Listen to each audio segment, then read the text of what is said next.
तो हेलो बच्चों, अब हम 12.1 का क्वेश्चन नंबर 7 करने जा रहे हैं। तो इस क्वेश्चन में क्या दिया हुआ है? A tent in the shape of cylinder और surmounted the conical top. एक टेंट है सिलेंड्रिकल, एक टेंट है सिलेंड्रिकल शेप में है, ठीक है जी। और उसके ऊपर एक कोन रखा हुआ है, कोन के जैसा है, ठीक है, कोन है। अब इसमें क्या क्या चीजें दे रखी है वो हम देख लेते हैं, ठीक है। And if if the height and diameter of the cylindrical part, height है 2.1, 2.1 है, यहां से लेके यहां तक 2.1 है। एंड द डायमीटर इज 4, यहां से लेके यहां तक कितना है? 4 है, ठीक है। यहां से लेके यहां तक 4 सेंटीमीटर दे रखा है, मीटर मीटर में दे रखा है, ठीक है।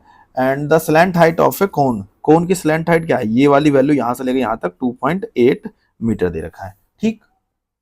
हमें क्या निकालना है? एरिया ऑफ कैनवस, कैनवस का एरिया निकालना है। कितना कपड़ा यूज हुआ, इस पूरे पूरे का सबका एरिया, कितना कपड़ा यूज हुआ, इसे हमें बताना है कितना यूज हुआ। And the cost of canvas, cost canvas का कॉस्ट निकालना है, जो कि दे रखा है क्या, पर मीटर 500 रुपए है, पर मीटर 500 रुपए है। तो ये आगे देखते हैं। अब हम चलते हैं सॉल्यूशन पे। सबसे पहले जो दिया है वो हम लिख लेते हैं। क्या दिया है? स्लैंट हाइट, स्लैंट हाइट कितनी दी हुई है? एल, जिसे एल कहते हैं, वो दिया है 2.8 मीटर, ठीक है। उसके बाद दिया हुआ height, height of cylinder is equal to, जिसे हम एच कहते हैं, वो दे रखिए कितना? 2.1 मीटर। उसके बाद और रेडियस पे, उसके बाद होता है radius, radius of cone and cylinder. Diameter लिख देते हैं, पर डायमीटर दिया हुआ उसी को कन्वर्ट करना पड़ेगा। Diameter of cone is equal to and कहते हैं एंड सिलेंडर इजिकल टू क्या है? 4 मीटर है, ठीक है। अब तो रेडियस बनाएंगे तो क्या होगा? डी अपॉन टू फॉर्मूला होता है, तो डी हमारे पास 4 है, 2 लगाया है तो कितना है? 2 मीटर आ गया। इज द रेडियस, रेडियस हमारा हो गया 2 मीटर, ठीक है। आई होप आपको समझ आ रहा होगा, इतना समझ आ गया होगा आपको, ठीक।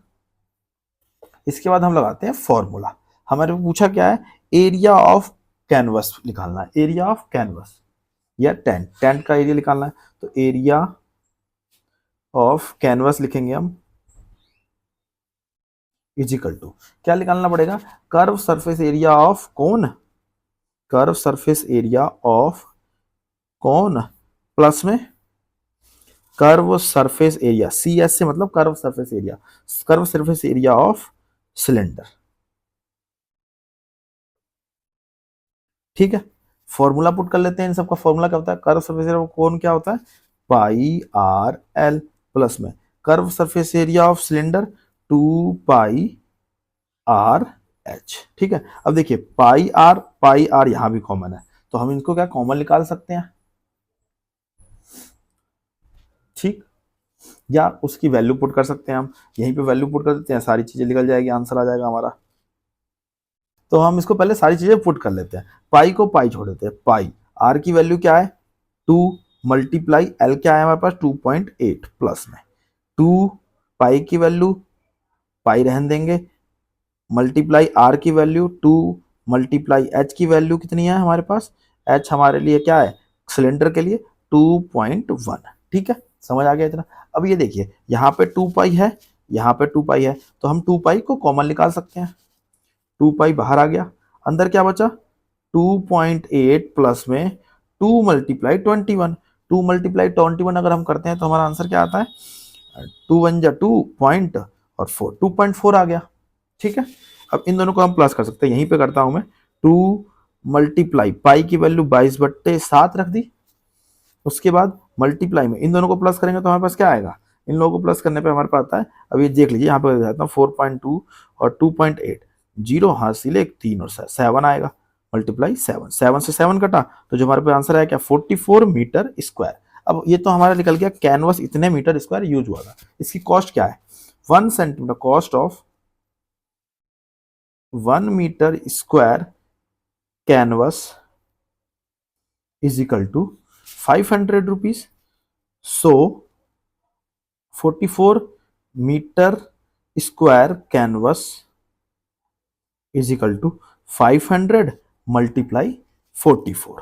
जब इसको मल्टीप्लाई करेंगे 44 से तो हमारे पे आएगा 22,123 रुपए।